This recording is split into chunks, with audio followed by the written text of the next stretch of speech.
innovation, we need to compare cities, not countries.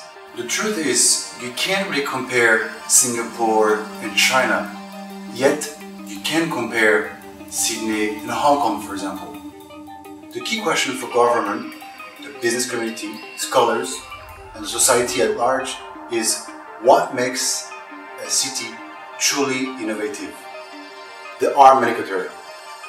Look at the city leadership, talent, sports, arts, diversity, technology, knowledge creation, and the openness of society towards the rest of the world.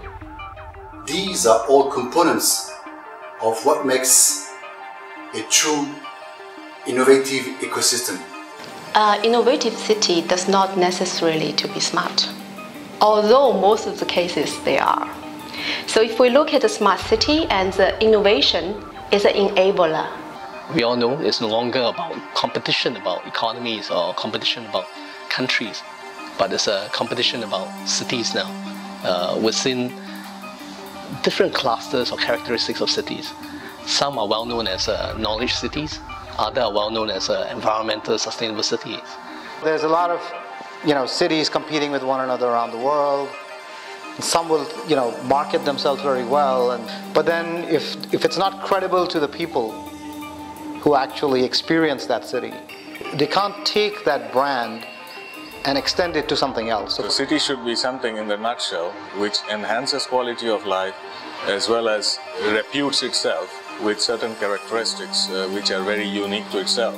The culture of the city is what makes us different.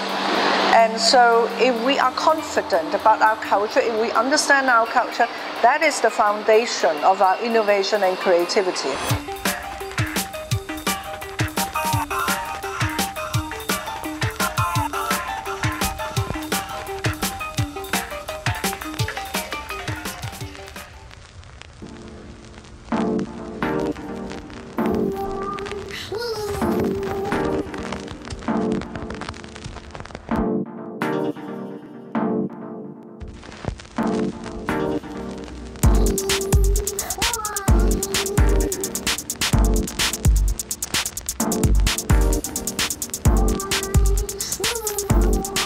The level of government support, the money that's being put into innovation, into research, and so on is one factor.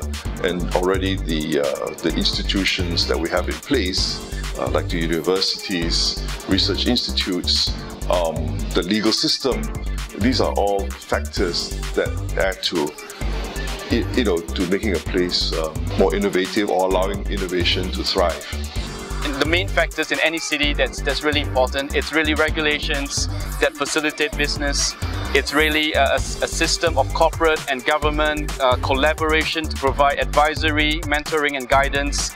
And maybe also on an informal level, associations and NGOs that could set up entrepreneur community programs to just give informal support and encouragement to help each other out. I think there are very critical role that between different agencies or different bodies in a whole entire ecosystem to play their roles together in order to cultivate an innovative city, right? Whether it's the NGO, the governments, or the enterprises that's hubbing, including the people of the nation. The real challenge here is to work with the multiple stakeholders in the city department, with all the private sector players like property owners, banks, like investors, like the other technology providers, also NGOs, research institute, also including the citizens, in a way to work around that ecosystem to make sure that everybody work together. That's how we all dream and how other industries work alongside with us to create that. And that is very important, because without a bigger picture, without a direction, we'll all be dreaming of different things, but when it comes to a development of a city, it's when we put everything together to create the future. If many more people believing in contributing to society in a more positive way, I think that's the culture that we could build up to change our world.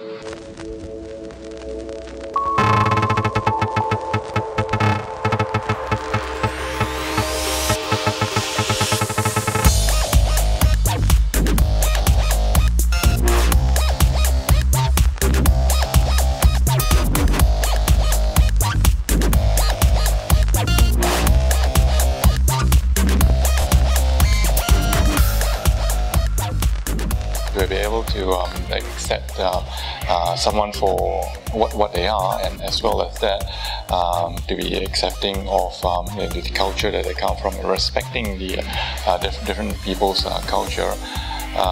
It does help a lot in terms of getting new ideas and new innovations, the creativity of the people. So it all contributes to the diverseness of the culture. I think if we need to be more innovative, we need to really loosen up and allow diversity and creativity to thrive. People from different backgrounds, different cultures, different beliefs. The reason why that may be important is because you're always dealing with people who have a difference of opinion on almost anything, right? So you're talking about either business ideas or values. I think that leads people to question and to see things from different angles, which is an important factor. Because the chances are what you accepted, everybody will accept the same. That's where innovation comes in. You dare to be different, the reward could be higher. To build a dynamic city, you need everyone from different walks of life and different stratas of society to come together and build something interesting, and it needs to be progressive, it needs to be dynamic, and it needs to definitely be somehow united in its vision as well.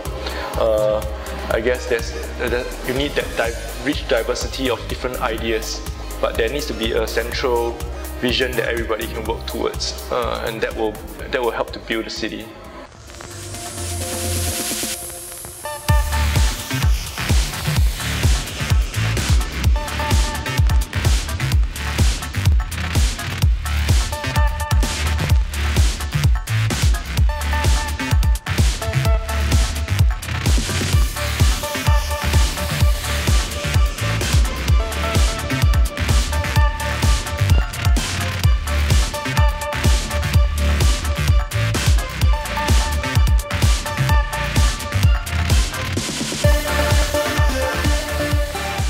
Innovation culture is one thing, but those inspired minds is more powerful to make people feel less powerless. They now feel that they have the power to change. Innovation should come from the fact that the people themselves are always challenging themselves to make things better, to make things improve. A lot of education is needed to smoothen the process. I think there are a lot of things that are actually in place that can be beneficial for all sectors. It's just how do we gel it together. Courage to fail, I think, is amazing, because like 15 years ago, as we all know, Singaporeans are fondly known to be scared to lose, or kiasu, right? Which is like the local way of saying it. But that's no longer the case. It's almost as if we are scared not to do something authentic. They need to have a more flexible and more creative mindset. For me, art and culture will push the next phase of change in Hong Kong, for people to have a broader mindset, a mindset that is more tolerant of different ideas, and accepting that people are different, and accepting innovation as a core value. Art can be a reflection of what's actually going on in society right now, particularly contemporary art, and it can, reflect what's going on economically, globally, politically, through religion, all those different elements. The idea of making things is a very good indicator actually for innovation. Another way to measure is by looking at the strategic foresight and the vision of its leaders, and by acknowledging or anticipating some possible threats or challenges, they can actually harness a disciplined city to solve these problems. Last good indicator would be the celebration of diversity and the interaction, as well as the cross-cultural exchanges between various paradigms.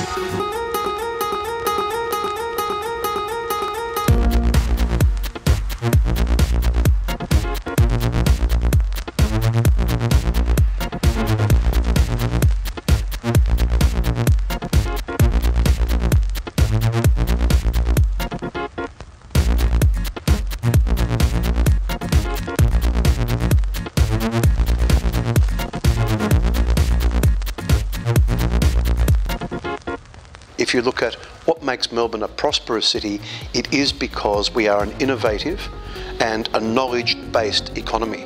So things like design, biotech, advanced manufacturing, engineering, these are the sorts of things that make Melbourne a prosperous city today. We know over time that we also need to groom our own local entrepreneurs to be able to allow for such things to happen.